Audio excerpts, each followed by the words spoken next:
So shortly after that experience, the Lord provided a way for us to see how serious we were as husband and wife.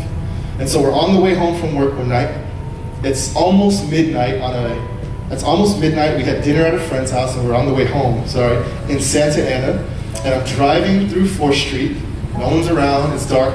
And I see this man standing on the corner with one leg, his stuff spread out all over the place, his wheelchair upside down.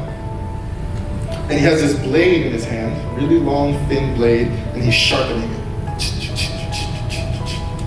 And I'm just driving by, and my wife looks at me and she goes, "No, don't you dare, no."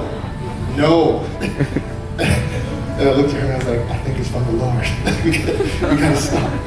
And she's like, "He's sharpening a blade, right?" And I was like, "I feel like it's from the Lord, right?" So I pull the car over, pull into a spot, and I turn the ignition off and I'm like, "Let's go." And she's like, "No, I'll wait in the car. You go die, right? I'll watch you. You go." And I was like, "No, I think you're supposed to go." And so, disclaimer, please don't take the words that I'm saying and go and purposely put yourself in dangerous situations because you see the danger and want to break through. What I am advocating for is learn to hear and steward the voice of the Lord so that if the situation is dangerous, you know that He's gone before you. Right? Does that make sense? So she says, "Whatever, let's go." So I walk up to this guy, one leg, sharpening a knife, and the first words out of his mouth to me and my wife, these words were to me, is, "Hey, how you doing? N-word, N-word, N-word. I hope it doesn't bother you, right? N-word, N-word." And he keeps calling me the N-word over and over and over and over and over again. What do you do? Do you write a post and talk about how all homeless people are racists? Do you try to rally the troops around racism and how the world is racist? Or do you press in and realize that if we are light, everybody in here, if we are light, then darkness should manifest when we show up, right? So sometimes as Christians, we get into situations, this person said this to me and you're all upset. Well, darkness should manifest if you're light, right? And so I'm standing there thinking that this should happen.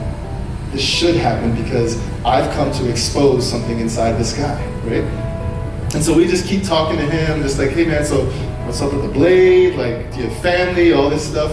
And he's kind of grumbling and keeps calling me the N-word. And finally we start to get through to him. And he starts talking about his wife and his daughter. And his heart begins to soften. He's in the presence of the Lord. We believe the Lord was with us. And I said, "Hey man, can I lay my hands on you? Can we pray for you?" And my wife Vanessa is looking like, "I'm not getting close to this guy." At this point his blade is facing us and he's sharpening the end of it. And I said, "We're going to get close, all right?" So we did one of these, right? And we just kind of lay our hands on him and the blade is pointing towards us. And it's like, "All right, Jesus, you told us to stop."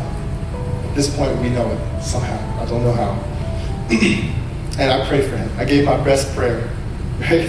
You ever try to pray your best prayer because the situation is all intense? And then my wife prayed, and then Vanessa prayed.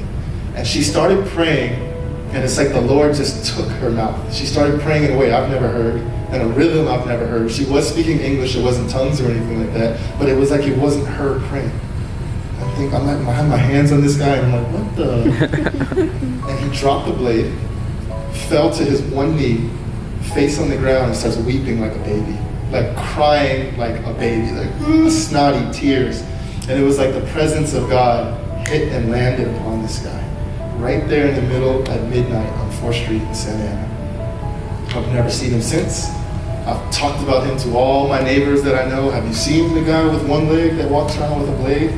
By the way, as we got close, we noticed that the blade was actually a cross. So it's a super thin cross. He had the long part facing us, and then the two sides here, and he was sharpening the long part. And so as we were praying, I'm thinking, well, yeah, if we get stabbed, at least it's by the cross.